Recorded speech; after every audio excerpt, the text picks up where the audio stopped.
dalam hal ini firman Tuhan, apakah sudah digenapi firman Tuhan di dalam Yeskiel tadi? Digenapi. Coba saudara lihat ayat 10 ya.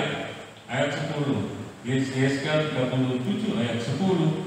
Lalu aku berbuat seperti diperintahkannya kepadaku, dan nafas hidup itu masuk ke dalam mereka, sehingga mereka hidup kembali.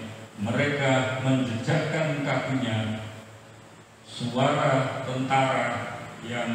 Suatu tentara yang sangat besar. Rupanya di lembah yang penuh dengan tulang-tulang itu bekas peperangan, ya, tentara yang mati dan kemudian dibangkitkan oleh Tuhan, dan Tuhan menunjukkan kuasanya. Tulang yang kering yang berantakan di lembah itu bisa dibangkitkan kembali dengan Roh Kudus yang masuk di dalam tulang-tulang itu, dan tulang-tulang itu menjadi hidup dan menjadi satu tentara yang luar biasa.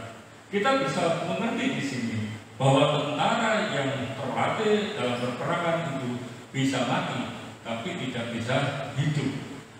Tapi di dalam Tuhan, Tuhan bisa membuat tulang kering yang tidak ada pengharapan itu menjadi ada harapan untuk kembali.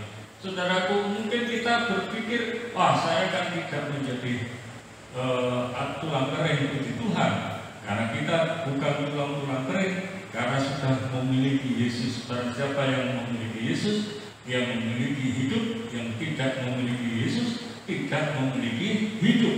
Itu jelas. Tetapi kadang-kala kita juga hidup di dunia ini masih di dalam lembah kekurangan, lembah kesedihan, lembah duka cita, lembah persoalan. Keuangan kita tidak mencukupi, makanan kita tidak cukup. Semua itu adalah di dalam lembah tulang-tulang kering. Tapi Tuhan itu bisa merubah lembah kedukaan kita, lembah kesedihan kita, lembah yang menyakitkan kita, lembah yang penuh dengan penderitaan itu. Kita berharap kepada Tuhan bahwa Tuhan itu akan memberi kehidupan yang lebih baik dari saat ini. Ketika kita melihat tulang-tulang kering itu yang tidak memiliki pengharapan, kita juga mungkin merasa tidak memiliki pengharapan, merasa ditinggalkan teman,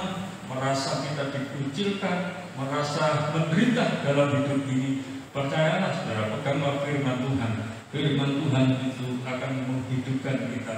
Bukan hanya menghidupkan, tapi Tuhan juga memberkati dalam kehidupan kita. Pegang terus firman Tuhan, karena firman Tuhan itu ya dan amin.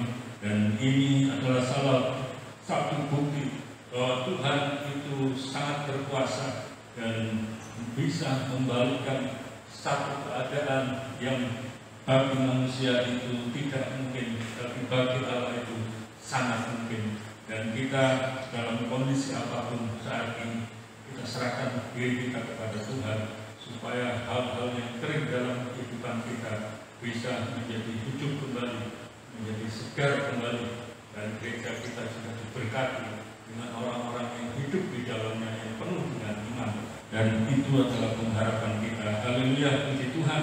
Bila firman Tuhan ini menguatkan kita, menghibur kita dalam kesulitan-kesulitan yang kita hadapi, mari kita tetap beriman kepada Tuhan dan kita pegang firman Tuhan itu. Dan firman Tuhan itu akan memberkati sepanjang hidup kita. Haleluya, puji Tuhan. Kita